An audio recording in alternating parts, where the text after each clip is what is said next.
Okay. Okay. Yeah. So I guess I'm starting just to ask you, Greg. So this is the 38th conference of CEPI. So the conference theme is related with the common core of psychotherapy. So how did you come up with this conference theme?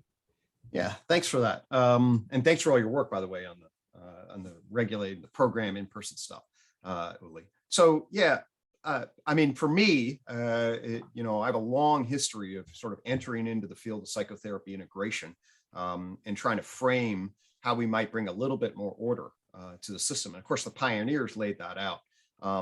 But I got hooked back into CEPI in becoming president. And then I've been working with Jeffrey Smith, who has sort of a general model of psychotherapy and is concerned with how do we get to the core issues of mechanism. And then, of course, the pioneer, Marv Goldfried, had been thinking about, hey, kind of what can we agree? Jeffrey and Marv and I last year had a series of conversations, and it was out of that set of conversations that we began to circle and develop this concept of the common core. The common core is similar to common factors, but it's actually more specified, both deeper and broader, at least the way we were thinking about it. The common core itself can be thought of as in relationship to a specification about the core problems that people bring, or what psychotherapy addresses, which we frame in terms of maladaptive patterns of, I would call, mental behavior. That's my little technical process by which when people are adjusting and adapting to their environment. And really entrenched maladaptive patterns are good ways to frame, if across a number of different possible mental systems, good ways to frame the thing.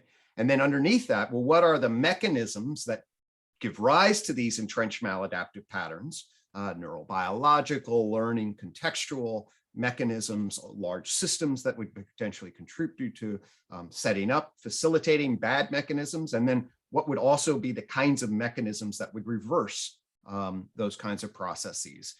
So the second layer is the underlying, sort of somewhat scientifically reductive look that would be underneath the processes that we could get a more basic understanding from sort of a traditional scientific viewpoint.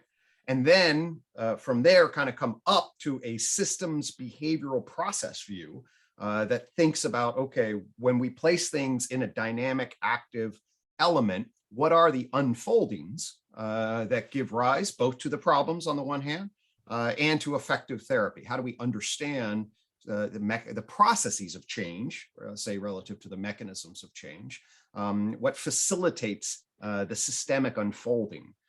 So we have problems, we have mechanisms, we have processes, and then finally, for us as what I call psychological doctors or healers, what are the fundamental principles that we need to bring to bear to hold psychotherapy, to approach it, to understand it, and fundamentally to facilitate its effective outcomes. So we have the common core, consisting then of these core problems of entrenched maladaptive patterns, exploration of the underlying mechanisms, unfolding of processes, and the principles that we want to hold. And we think that elaborates some on the common factors kind of issue, but does so with a lot more potential depth, richness, and specificity. And so this becomes sort of, I see this sort of as the bullseye epicenter of the field. And then as we spoke, I have a metaphor or use the idea kind of sort of three layers of psychotherapy integration. So we have now, this is the epicenter. And then I see the single schools can be at least potentially thought of as mountains of ideas, these mountains of schools of thought or paradigms that are clusters of ideas of what these things are, what kind of entrenched maladaptive patterns, what are the underlying then mechanisms, what are the processes that us therapists and principles that therapists would have. So each school would have those. The field of psychotherapy integration, founded by Paul Wachtel and Marv Goldfried and all the pioneers, was then, okay, well, what kinds of systematic interrelations, what are the pathways between the mountains themselves that we might afford to see where the overlap was, to avoid unnecessary splitting, to see if we can actually create a systematic integrated view. And of course, then the pathways, technical eclecticism, et cetera, and all of the work that psychotherapy integration did. And the final layer that I'm actually interested in, I'm a big picture thinker, is whether or not you could actually get a coherent picture of the landscape of the schools. Okay, so couldn't you see each of these mountains, and could you place them on a coherent range? And would you ever be able to find a meta perspective, meta theoretical perspective, philosophical perspective that would allow you to zoom out and essentially draw the circle around the entire landscape and place the mountains in proper relation? So at the very least, you could see what they were doing. The position in the landscape was what they were kind of addressing. This is called unified. And me and Andre Marquis and a bunch of other people within the unified psychotherapy integration sort of have been arguing for kind of a unified pathway, with the argument then is this most zoomed out view can achieve some degree of coherence, frame what has been a jungle in the landscape. And then this layering then, I think, potentially advances the field to pick up the ball from where psychotherapy integration was, and then to move it by identifying its fundamental center, seeing the schools of thought, building off psychotherapy relation, and then framing it from a broad, unifying way. And I think if we do that, we go from a pretty chaotic, fragmented pluralism to a more coherent, integrated pluralism that addresses, I think, what fundamentally Marv Goldfried's concern is what can we agree, and can we really start a process of cumulative knowledge in our field? That's really impressive, and it is really pushing forward the maturation of the field of psychotherapy and psychotherapy research. And I'm very admirative of this zooming out, and I think it's so much needed, right? I mean, we're all in our theory and kind of, looking within one, framework. And I mean, while some argue it may be helpful, but it actually, the more we move forward, we see that there are problems, that are related with just we are just among ourselves in each group of therapists or therapeutic approach, and people maybe a little bit branding their own approach or thinking it's the alphabet soup kind of dynamic is real. Exactly, yeah. But that's very far away from this more fundamental questioning you just outlined about the common core, I think. And this is where we should move as a field, I think. Well, and I know you have some interest in research background, and really, my story is I start in psychotherapy, okay? But I'm trained as a behavioral scientist, psychological scientist, wants to be a clinical scientist, psychological scientist kind of person. And then I enter into the field, and they're like, and when you actually sit with somebody, now you're like, oh my God, there's like a real specific person with all their unique problems. I have my general scientific knowledge and my ideas about how to kind of systematically, critically think. How the hell do I interact and bring, I mean, this is the scientific, humanistic, science practice bridging function. That's a real shit show. Sorry, but in terms of real complexity. And then I had zoomed out and was like, huh. And then I shifted. I was like, we should have not an alphabet soup that then specifies. It should be the case that the psychotherapy should be anchored to the science of human psychology, at least at some level. The science of human psychology should give us a descriptive framework, okay, with causal explanatory networks that at least frame the issue from that perspective. Just like I would argue the science of human biology essentially frames and grounds medicine, okay? But what I realized when I actually, as a scientist, went back after being now a psychotherapist and asked for a human psychological level organization, from what you need when you don't need studies, you need cumulative networks that can capture the whole with a degree of coherence, okay? That's what the science should be able to provide. And that's what I realized, that actually the science of psychology itself is fundamentally incoherent, okay? And we know this, actually. The field as history knows this. But the dream of the unified theory and its vision is that actually it doesn't have to be incoherent, okay? There actually is a way to see the world scientifically from physics and chemistry and biology and our understanding of the evolution of complexity, starting with the Big Bang, that allows us to frame that big picture that specifies the domains of interest from a scientific view that allows us to be clear about the science of what psychology is, really from an ontological perspective, meaning like we can now reference at least my argument for my system, is we can reference the real mental. Okay, we can now specify scientifically what the mental is, and then go from the animal mental into the human mental behavior. Okay, and it's human mental behavior that is the framing that then can be provided scientifically, that's up to the task for us as a psychological doctor to then enter into the room and have a scientific frame that pulls the key insights together, that allows me to watch the patterning of the person in front of me, the behavioral patterning. Okay, they're nodding in a particular way, their eyes move in a particular way, they justify their actions in a particular way. That's what I have access to for a psychological doctor. And I can then say your psyche, let's say if you're the patient's psyche is their first person experience of being, okay, that's unique and idiographic. And the unified theory says, actually, there's a way to build a conceptual map that's up to the task from the science perspective, that does both justice to and effectively holds the idiographic psyche, okay? And if we actually have, for the first time, a framing that is up to the task, then we could actually bridge the process of psychotherapy in the real, with a real subject, and the scientific nomethetic principles of general cause, and place them in relation so that they actually complement each other, rather than having the science practice split.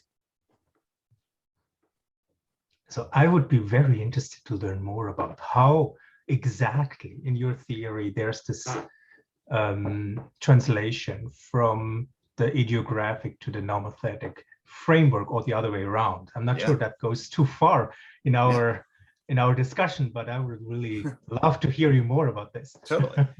Well, so the scientific frames that I bring to bear for the science of psychology, okay, is that it's designed to understand, the first thing it's designed to understand is animal mental behavior, okay, which people cross out the mental, but that's a big mistake. Animal mental behavior is the behavior of the animal as a whole, okay, and the theory that I use for that is called behavioral investment theory. And what it says is that the brain, nervous system, body is an investment behavioral. It expends work energy to control the flow of resources toward things and away from things, okay? And this basic frame, I won't get into specifics, but what it does is it takes key insights from cognitive science, neuroscience, evolutionary theory, okay, behavioral science, ethology, and a few other places, ties them together and say, oh, we do have a scientific understanding of animal mental note, adjective behavior, okay? That's the first thing, and that's different from the layer of life, and it specifies that. And so this is an investment pattern. And then it follows the evolution of animal behavior into social animal behavior, and in particular, social primate behavior, and builds a model of human social primate behavior, okay, right before language, about how we create attachment systems, competitive systems, and cooperative systems in self-other complicated network relations. This thing called the influence matrix. And what it says is our animal mental behavior as animals, mammals, and primates is fundamentally invested in controlling the environment in general, and then managing influence and relational value in our social networks. And these two meta theories take our animal agent stuff and our relational stuff together, and gives you a frame for us as primates, okay? And they're meta theories then about our primate self, our id, to use the classic Freudian term, okay? The horse.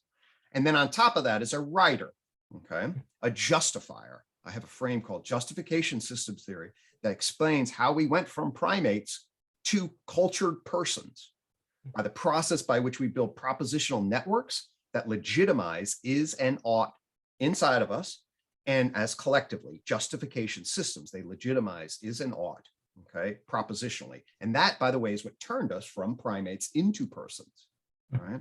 And all of this then is a basic framework for human mental behavior, meaning we can sit from the third person, we can watch animals invest, we can watch them influence each other, we can watch humans justify why they do what they do from a third person perspective, okay? And then it specifies that basic psychology's task is animal mental behavior, right? And then human psychology's task is human mental behavior, jumps a whole nother level, because we have socialization, language, and justification and culture, okay? Human mental behavior can be framed by behavioral investment, influence, and justification processes from the outside. I sometimes call JI dynamics, justification, investment, influence, Okay. These are the big frames for the understanding the general processes that guide human interaction. Now what we do, and so now you have basic psychology, human psychology. That's the science perspective. Generalized nomenclatic principles that could then be applied to then say, hey, this is what should be operating in general. Now, science itself is not specifically concerned with the unique historical idiographic particular, meaning that science doesn't explain why Napoleon lost the war at Waterloo. I mean, it will explain why people might fight, right? Which actually historians and archaeologists to determine the specifics. You don't develop a law that says Napoleon lost at Waterloo, okay? Because so if the science is about these kind of problems, real life is very different than science theory. Real life is historically contingent, okay? The other thing that science is it's third person, at least modern empirical natural science, and it observes behavior, okay? What it can't see is the subjective conscious experience of being, okay? So I have a system called the tree of knowledge system, and that affords the science mapping, okay? And I have a little thing that's an icon. It's called the little I-quad coin, okay? And what that I-quad coin has a symbolizes of the unique idiographic person, the psyche position from our particular points of view in the real, okay?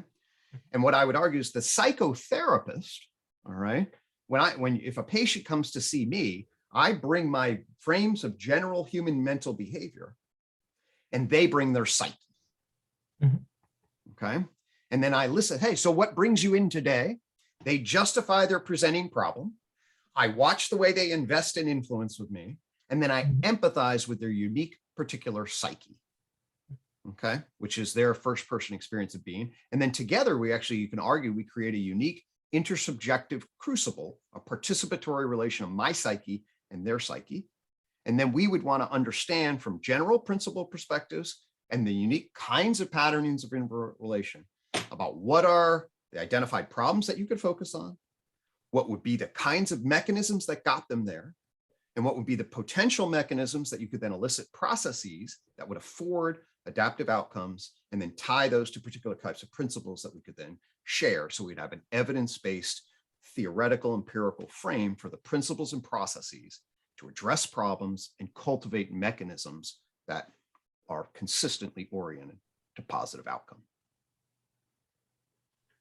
But that's definitely not what the main research is doing these days. No, I don't think so. Actually, that is not the primary frame of a main researcher. Which actually I would say would stop at the more nomothetic, sure, right? The framework, and doesn't include what the quad and the kind of the resonance and this interpersonal, intersubjective interaction you just beautifully described. Yeah. So what happened to the field from my vantage point, okay, is that the field developed what's called the science side developed what's called methodological behaviorism. Okay. So it had to do this thing, our field had to do this weird thing. It clearly concerned somehow human consciousness, but at the same time is going to be a science. So how the hell do you deal with this first person thing that you can't see in a language system that commits you to a third person thing that can't see it? Okay.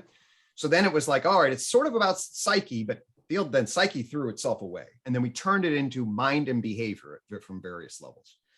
Americans tried behavior, stimulus response, right? Okay. And then radical behaviorism emerged, and drive theory and neo-behaviorism emerged. Okay.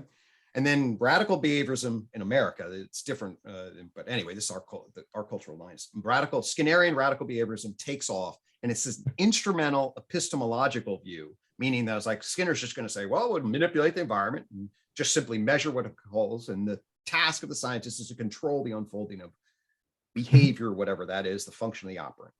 Okay. And that's 5% of the field in America and nobody in Europe, basically. And then the rest of the field had the cognitive revolution. Okay. So the cognitive revolution was, wait a minute, you have to have these intervening variables. Okay. There's some kind of mental process. All right. And what we can do, though, is we can bring the methods of science. So we'll be a science based on our methods and epistemology. We'll drop a third person view. We'll have independent variables here, dependent variables over here, will develop experimental methodologies to show cause relation, and then the scientist will sit in a school of thought or a particular paradigm and apply their particular model of mental process. Okay, that's the basic. And so now what happens though is that you have the generation of modeling through that's completely defined by epistemology and method.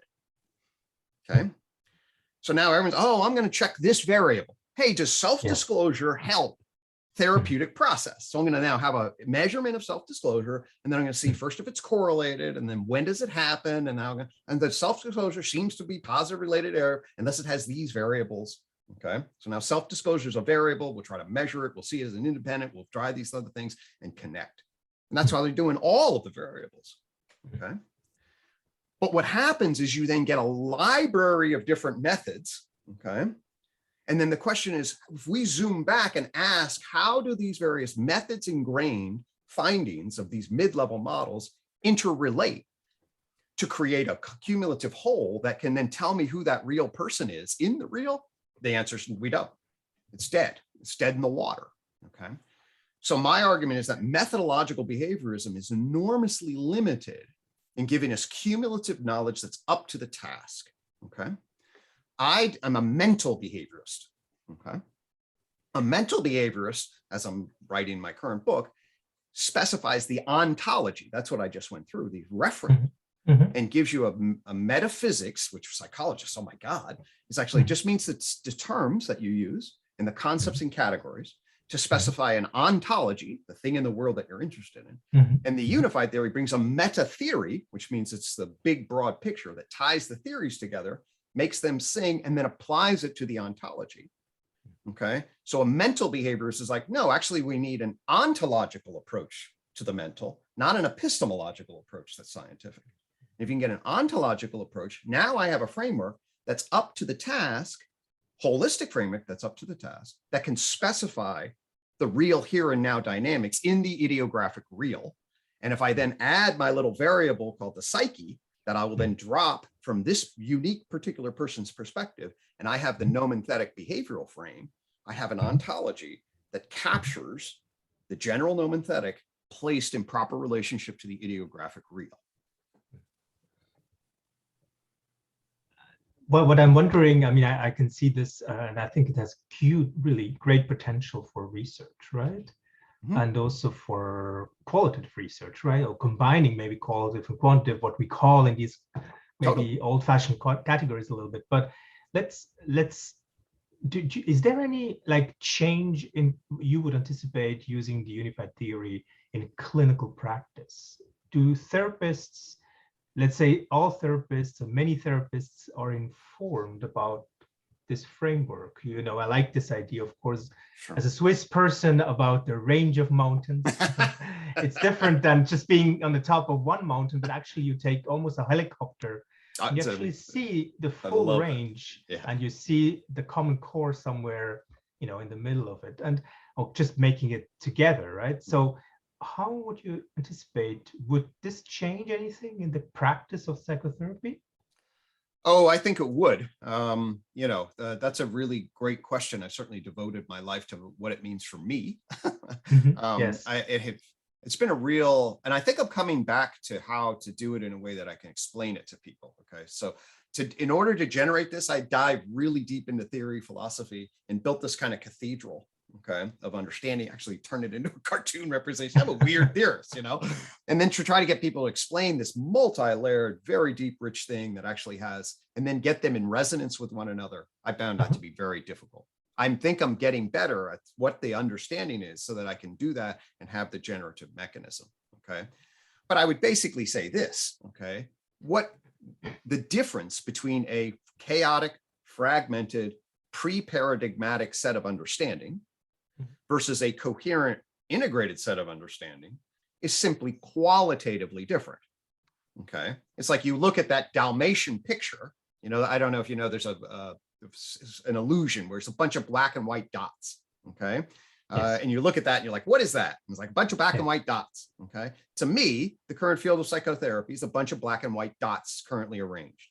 When you then could extract the Dalmatian out of the bunch of black and white dots, And then if we could get everybody to see the Dalmatian, our capacity to coordinate our language systems and then engender understanding of what the core is and build off of that, rather than, oh, here's another dot I'm going to study, would just be qualitatively different in terms of what it would afford in terms of our advance. So I think that there is that. I can then get into how I do therapy that I feel often is quite different than many, because it seems to afford me at least a way to take theory and reality and fuse them together in a much tighter way in the real. Meaning it's like when I'm with somebody, my theory and the reality of the experience of being feels now much tighter. There's a much tighter grip, and the theory's up to the task. So if somebody's in the midst of, really struggling, okay, then I can listen to their psyche and I can think about the way in which their psyche is in constant conflict between, say, the animal investor and the primate relator and the human justifier. Okay. And then that affords me an opportunity to then use my human capacity to enter their psyche. Okay. Use my empathy and feel myself into their world. And that allows me to be able to take the ideographic aspects, organize them with these general principles, and offer them what often feels to be a much more coherent, broad, empathetic that is true to their unique experience. Okay. So essentially it reveals I often refer to my approach as directive empathy. Okay.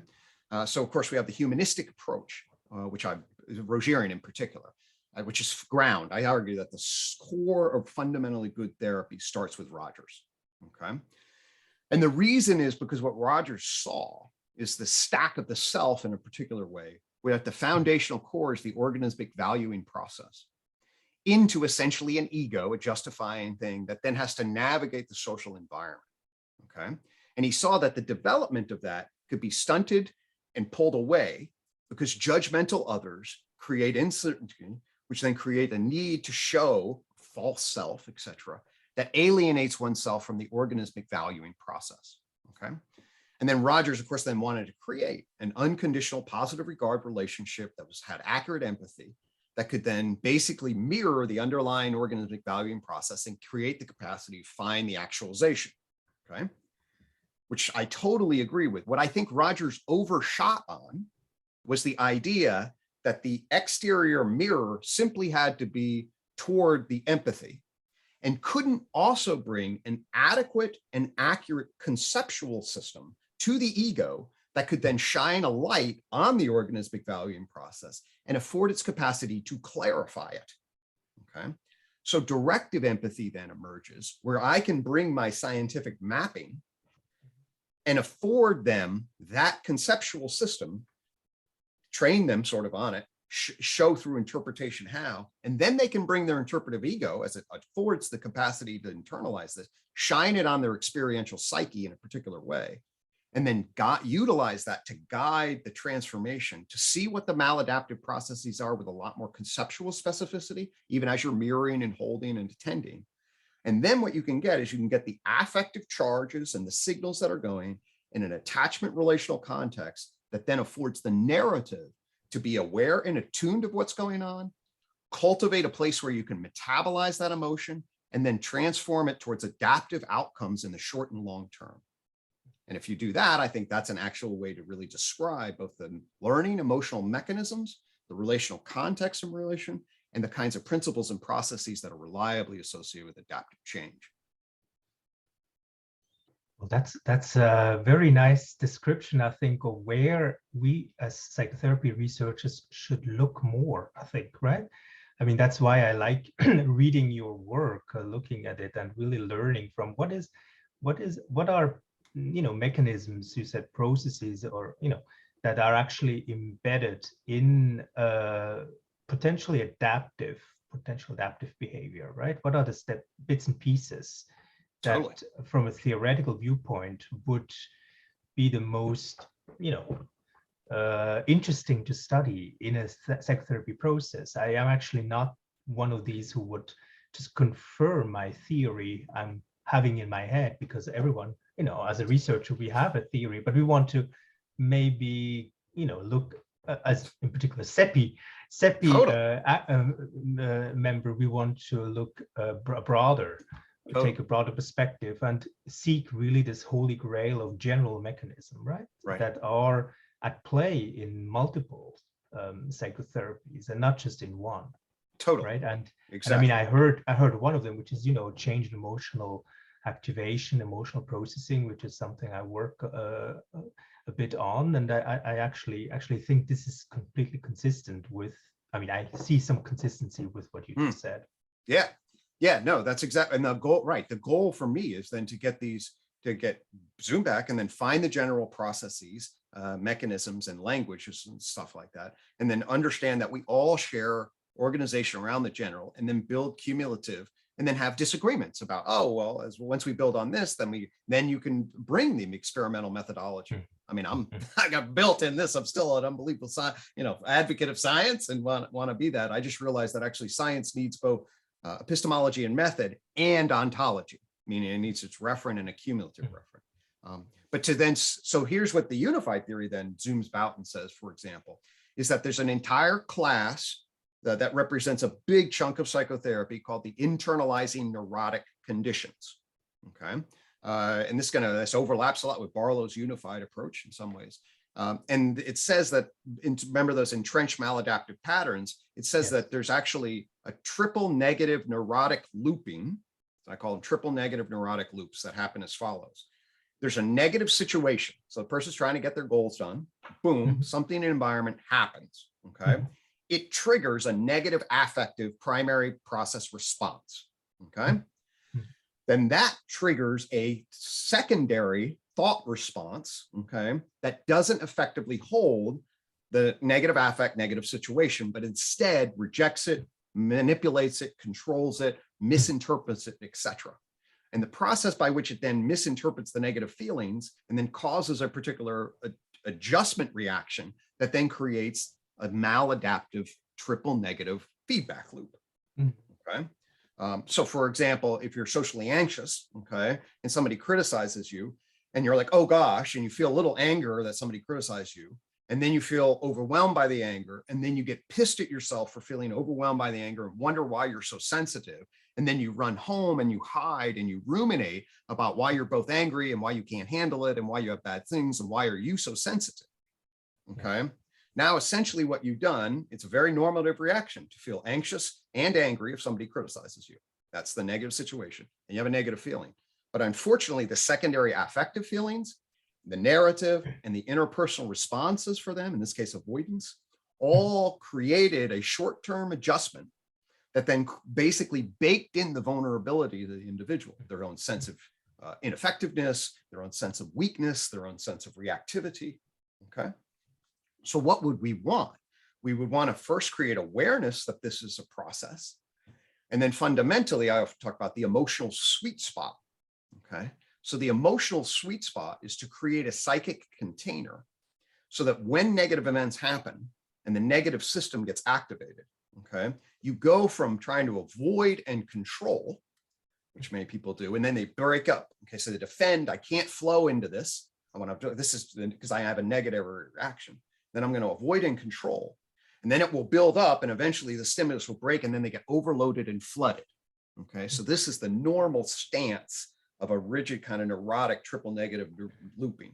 The head's like, oh God, the negative situations are triggering unprocessed active negative feelings. You try to regulate and control them. They build and then they flood. And then they flood the system and you act very like you run away, you get shamed, you get rageful, etc. And then you see, I told you these things sucked. Then the idea is like, I knew this was a problem. And then they double down. Okay. So what you want to do is you want to flip that system. Okay. And turn in a psychic container across the stack of your body, your animal, your primate, your person head, and the relational world, and ideally even your virtues and values transcendently. And basically create a container where you're aware and attuned when negative situations hit negative feelings, okay? And bring the system in so you can be curious about them and accepting, loving towards self and other, metabolize that and motivated toward where you want to be. Actually, I call that calm attitude. And then you're adaptively regulating, so you know what the information is, you can see what the situation is, and then you use your person head across time to say, here's the short and long-term outcomes I want, and how do I train myself to integrate the reaction, because that's what emotions need, but also regulate them because they often lead to impulsive short-term problematic solutions, especially in our complicated person world. Okay. So the argument is that we can see an enormous number of maladaptive problems, that's triple negative neurotic loops. We can see an enormous amount of what we see in psychotherapy is internalizing neurotic conditions, a neurotic affect system, a self-critical judgment, a poor attachment system that doesn't afford mirroring and regulating. All of these create vulnerabilities for this kind of looping. Then we gain awareness of the looping, create affective, relational, narrative, and contextual systems that allow us to shift from this to this. And then we have an emotional sweet spot for the psyche as a core mechanism and process to achieve much more adaptive metabolic processes of emotion, both inside vertically and between people horizontally. Yeah, between the beauty of psychotherapy is that the person, the patient, the client does not have to do all this complex process you're describing himself or herself alone. Right. He or she has actually the help in the room of a psychotherapist who is aware, ideally, of everything you just said and beautifully summarized, but he can also, with his own, cortical activity and even body activity, actually resonate and help and bring some order into an bring some understanding into maybe some disruptive, difficult experience of the client. He can formulate in his head or her head some hypothesis. Why is this that this client is there? Is this anxiety, cannot express his anger? And then according to this formulation, actually make appropriate interventions, give tasks which are helpful for this individual. Let's say awareness raising tasks, mindfulness, I don't know, right? Totally. What's helpful in the specific moment. Totally. So it's actually a dyadic process, I guess. That's what I'm saying. It's not just the client, right? Oh, completely. So and our source of us as primates, we're unbelievably relational. We actually have a huge, especially for these socio-emotional internalized, they're all self-other relational fields. They start with attachment. So the first person we know is not ourselves, but mom. Okay. And thus that actually we engage all attachment theory, interpersonal neurobiology shows, we have a co-regulatory structure and we mirror and use others very intimately. That means then that if the therapist can enter into that intersubjective field, right? There's most individuals, of course, severe attachment, other things are going to have problems with this, are looking for resonance. If you're a healthy resonator, you can literally, doesn't need to be cognitive. You can actually hone your animal and primate self in proper relation. You then mirror and then intuitively demonstrate the adaptive metabolic process of the relation between, and you show how you do it vertically within and hand that back to them intuitively. So in the relational dance in that regard, you can immediately see why there's lots of reasons why a very high quality therapeutic relationship is valuable. You confer relational value to the individual, which is a core need in relation. But then if they trust you and then they're going to use you as a particular kind of model and you hold that in a particular way, you mirror back that, the intuitive system is going to be modeling and mirroring you and you, oh my gosh, that person. So you don't even need to do that. It's in definitely a participatory dynamic stance. And that can be enacted from a bottom-up position because an enormous amount of that is internalized. I'm particularly, my gifts, or I like to say my superpower in therapy is a conceptual problem solver. So for me, idiographically, given my background, I often ask my doc training students, what's your superpower? What your unique idiographic, are you really attuned to individuals, right? Do you really have some good gifts with affect? Are you really creative to cultivate possible associations and then afford participatory relations? Do you know interoceptively your body in a particular way, a dancer, okay? Me, I'm a conceptualizer. So my capacity is then to follow these affective, relational, developmental, psychodynamic processes and afford the capacity of the ego to upgrade its rich textured narrative and then bring awareness of the narrative to cultivate acceptance and active change in that regard. But yeah, no, totally. These are to me, if you listen to this kind of description, what we're actually seeing is, oh, this is what the science would say, okay, at a general level. And then this is what all the therapeutic wisdom from a number of different traditions potentially would say.